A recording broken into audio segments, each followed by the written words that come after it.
Naku po, biglang pangyayari ho ito. Sara Sayad Lustay Duterte, biglang pagkabulag, nananatiling hindi na makakita. Alright, welcome back to my YouTube channel. I'm Andy's Vlog.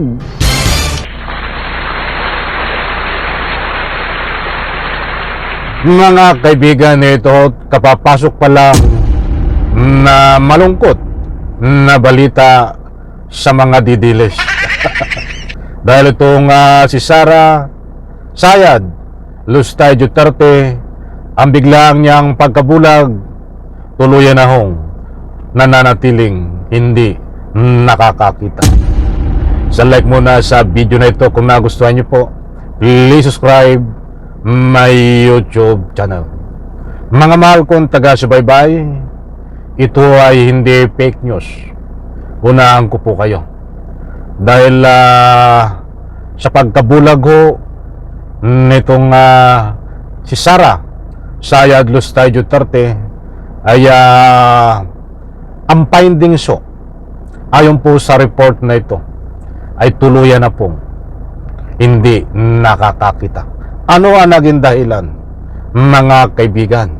Bakit sinapit ni Sara Sayad Lustay Duterte ito?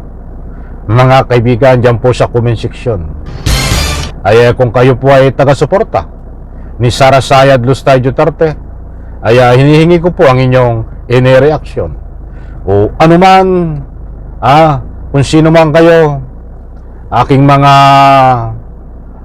masugid nakasama dito sa YouTube channel, ano po ang masasabi nyo dito sa pagkabulag ni Sara Sayad Lustay Duterte? At ayon sa findings na ito, ay tuluyan na po at nananatili siyang hindi nakakakita hanggang ngayon. Tamo nga naman ang kapalaran, di ba? Ano ba ito? Karma? Mga kaibigan? Talagang nakita ko pa ito nung Valentine na nagpapakalat to ng fake news sa social media. At pag ini-interview ho, ay grabe ang pagpapakalat niya ng fake news laban ho sa gobyerno. But ngayon ho ay ayon po sa balita na ito ay nananatili siyang bulag at hindi ho nakakakita. Mga mahal kung taga-subaybay, para sa lubos nyo pong pangunawa, wag po kayong alis, samahan nyo po ako na panuorin hanggang dulo dahil ang vlog na ito, dahil dito ibabahay ko po sa inyo ang naging sanhi ng pagkabulag nitong si Sara Sayad Lustay Duterte. Shout out mga kaibigan, happy Sunday po sa lahat. Ito po ibabahagi ko po sa inyo. Sabi natin ang Vice Presidente. Unang-una masasabi natin ang Vice Presidente ay bulag. Hindi niya nakikita kung anong ginagawa ng Pangulo. Kanina lamang po ay kababanggit natin kung ano magandang proyekto ng Pangulo patungkol sa ating transportasyon, patungkol sa ating edukasyon. Nananatili siyang bulag dahil malamang ay hindi niya pinanonood or ayaw niyang panoorin kung ano nagaganap na katotohanan sa mga ginagawa ng Pangulo at ng administrasyon ngayon. Ayan mga kaibigan, hindi ho tayo nagpapakalat ng anumang fake news.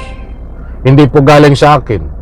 Meron po tayong batayan ayon po dito sa News 5. Iyan po ang tagapagsalita ng Malacanang na si Attorney Castro. Na sabi nga niya po dito, itong si Sara Sayad Lustay Duterte ay nabulag at nananatiling bulag, hindi nakikita ang mga proyekto, mga ginagawa ng ating mahal na Pangulo, galang-galang President Marcos. Disclaimer lang ho, hindi po nabulag ng tuluyan o anuman ang nangyari sa kanyang mata. Ibig sabihin po noon, yung salitang pagkabulag ay hindi nakikita, hindi makita ang nagagawang mga ikauunlad o umunlad ang ating Pilipinas dahil sa gawain ng ating mahal na Pangulo. Ito po at aking uulitin. Ito. Sandali. Unang-una Unang-una masasabi natin ang Vice Presidente ay bulag. Hindi niya nakikita kung anong ginagawa ng Pangulo. Kanina lamang po ay kababanggit natin kung ano magandang proyekto ng Pangulo patungkol sa ating transportasyon, patungkol sa ating edukasyon. Nananatili siyang bulag dahil malamang ay hindi niya pinanonood or ayaw niyang panoorin kung ano nagaganap na katotohanan sa mga ginagawa ng Pangulo at ng administrasyon ngayon. Nakakalungkot lamang dahil yan ay galawang Duterte. Showing the characteristics of an emotional vulture. Isang buitre. Nagpapanggap na concern sa kalagayan ng bansa when in fact she admitted that she doesn't want to help the president in his projects for the country. Drama? Maliwanag po mga kaibigan. Nako po, aroy ko. Ay tamang-tama sa iyo yan. Tama nga naman. Nagdadrama ka pa, nagpapanggap ka, na konsensya ating bansa, at isa pa, nananatili kang bulag. Hindi po bulag na talagang hindi makakita. Marami pong ibig sabihin ng bulag. Ibig sabihin, hindi niya nakikita ang kagandahan na ginagawa. Puro paninira ang ginagawa niya. Ito pa. Pero walang gawa. Ang kanyang sabi ay malamang wala nang maging bansa or Pilipinas sa 2028. Kung ang kanyang hula ay magkakatotoo, malamang mangyayari yan kung ang isang leader na iboboto sa 2028 ay isang Manchurian candidate. Isang puppet na isang bansa kung saan maaaring ipamigay ang ating yaman, ang ating karapatan sa ibang bansa.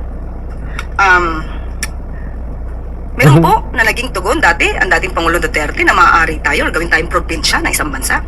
So, kung isang Manchurian candidate ang ating boboto, baka nga maging probinsya tayo ng isang bansa. Huwag naman po sana. Ayan mga kaibigan, maliwanag po.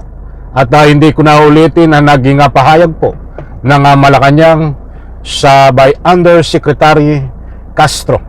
Muli kong lilinawin, disclaimer lang, mga kaibigan, nananatiling bulag si Sara Sayad Lustay Duterte.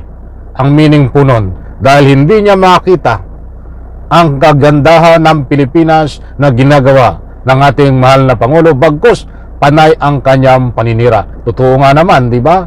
Tuluyan ang nabulag si Sara Lustay Duterte dahil tuluyan ang hindi niya makita ang anumang kagandahan ng Pilipinas, bagkus sama ng loob, paninira, pagbibigay, pagpapakalat ng anumang fake news ang kanyang ibinabahagi, ang kanyang gawain. Yan ba ay gawain ng isang vice presidente? Sa bagay, wag na po tayo magtaka dahil itong si Sara Sayad Lustay Duterte, kung magbabase po tayo sa kanyang galawan, siya ho ay tuluyan ng nabulag, hindi makakita, at isa pa, nawala na po sa katinuan dahil kung ano-ano na ang pinagsasabi niya. Aba, nabulag, wala pa sa katinuan, kung ano pa ang pinagsasabi, ay buha nga naman, ano? Isang like muna sa video na ito. Please subscribe my YouTube channel. Bye-bye. Palapakan.